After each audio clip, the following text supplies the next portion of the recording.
A scammer just tried to steal $100 million and got arrested. Putin just told the West to get fucked, and a lot more, guys. We got a lot to talk about today. But before we get into everything, we're going to take a look at the price of Bitcoin. Bitcoin right now is just chopping. And yeah, this is probably going to be the story of 2023. The price of Bitcoin is just going to be chopping the whole entire time. That's what I think is probably going to happen. Into our first story of the day, take a look at this. The SEC is increasing its scrutiny of firms that audit crypto companies. So if you didn't know, every single crypto company has to go through an audit. And some of these auditors are not too high official, too high level. They're not doing the greatest audits ever. And the SEC is now trying to come after them. And I think this is kind of bullshit. I think the SEC is just bullshit in general. Gary Gensler is kind of just a POS. And yeah, and take a look at our next story. Sam Bankman-Fried is in talks with Big Short writer Michael Lewis while under house arrest. This is what I've been talking about. Sam Bankman-Fried might go to jail for life. But what will his jail setting actually look like? This is absolute clown world. He's probably sitting there, I'm telling you, he's sitting there, he's probably got a couch, a fucking fridge, he's playing his League of Legends and shit. I guarantee you it's not that bad in jail for him. He's literally in talks with the Big Short writer. Like, come on. Absolute clown world garbage. And the thing is, they're just giving this dude more attention, which is fucking retarded. Well, then again, I'm giving him more attention by making this video. But anyways, take a look at this. Once again, Sam Bankman-Fried used $546 million from Alameda Research to purchase Robinhood shares. This is not a good look for Robinhood. I'm sure all you guys know who Robinhood is. And FTX was actually looking to acquire Robinhood at one point, and now it's obviously not in the play. But it's going to be interesting to see what happens with Robinhood. And then take a look at this. The U.S. government launches an investigation into the $372 million hack following the FTX bankruptcy. This is absolute clown world. The U.S. government is launching an investigation on the hack, but they're not even going that deep into the guy who stole billions and billions of dollars from people. Absolute bullshit once again, but what do you expect at this point? I mean, come on. After these last couple of years, what do you expect? And then take a look at this. $9.6 trillion asset manager Fidelity files trademark applications for an NFT marketplace and crypto trading services. This is the signal. The rest of this shit, kind of noise. This is signal right here. This is showing the adoption of Web3. Fidelity is real. They are a 9.6 trillion with a T asset manager, and they're going to be coming out. Probably, it's kind of looking like an NFT marketplace and crypto trading services. This would be absolutely huge for the space. And to our next story, take a look at this. Citadel is to have its most profitable year ever. Guys, I'm not going to go all conspiracy mode here, but let's be real here. Who thinks Citadel is working with Washington? I do. We know that the Federal Reserve sold all their stocks right before they made all their moves. Because, they're the ones who basically control everything, and they decided to sell it because obviously they don't want to fuck their own bags. And it's really funny how Citadel is about to have its most profitable year ever.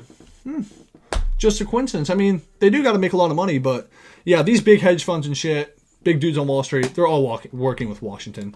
And then take a look at this. U.S. prosecutors have reportedly filed criminal charges of commodities fraud and manipulation against Avraham Eisenberg for trying to steal $110 million in October by rigging the Mango Markets cryptocurrency exchange.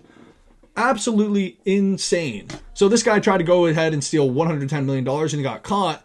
And what I find to be very interesting about this whole thing about the U.S. prosecuting these scammers is the fact that they're just kind of picking and choosing. We know there's a ton of bad actors in crypto, and they kind of just go after whoever they feel like that day. It's like, I don't like that guy, so we're just going to go after him. I mean, that dude's stolen $1 billion, that dude's stolen $1 billion, but nah, I'm just going to go after this random dude. But yeah, pretty fucking weird. Yeah, pretty insane shit. And to our next story, take a look at this. The former president of Russia put out this tweet. So he put out a thread with his predictions for 2023, and one of his predictions was this. The Bretton Woods system of monetary management will collapse, leading to the IMF and World Bank collapse. Euro and dollar will stop circulating as the global reserve currencies. Digital fiat currencies will be actively used instead. So I kind of partially agree with this. I do believe digital fiat currencies, are going to be used. CBDCs are going to come. Central bank digital currencies are going to come into play, and they will be heavily used by the masses. But I don't think the dollar and the euro are going to stop circulating. I think the dollar definitely has a lot of time left as king, and the euro is definitely below the dollar for sure. The euro is legit the euro dollar is legit the biggest Ponzi ever. But yeah, so I don't think the IMF and the World Bank are going to crash in 2023. I think this is a lot of stuff coming out of here. The World Bank and the IMF are very, very powerful. They have a complete chokehold grip on literally most of the world. If you guys don't know what the IMF and World Bank do, well, they do a lot of crazy shit, a lot of stuff that the public doesn't know about, I'd go on Jake Tran's channel if you're trying to learn more about the IMF and World Bank and some of the crazy stuff they do, because they are very, very powerful behind this. And then take a look at this. Putin on Tuesday delivered Russia's long-awaited response to a Western price cap, signing a decree that bans the supply of oil and oil products to nations, participating in the cap from February 1st for 5 months. So if you didn't know what happened, take a look at this. The group of 7 major powers, the EU and Australia, agreed this month to a $60 per barrel price cap on Russian seaborne crude oil, effective from December 5th, over Moscow's special military operation in Ukraine. And then take a look at this. The Kremlin's decree stated that this comes into force on February 1st, 2023 and applies until July 1st, 2023. Crude oil exports will be banned from February 1st, but the date for the oil products ban will be determined by the Russian government and could be after February 1st. This decree includes a clause that allows for Putin to overrule the ban in special cases. So this is why this is kind of a tough situation for Europe, because Europe has been under a lot of pressure this entire year. They've had a lack of energy. Electricity bills have gone through the roof. I've talked to people even in Europe, and it's pretty fucked. It's all real.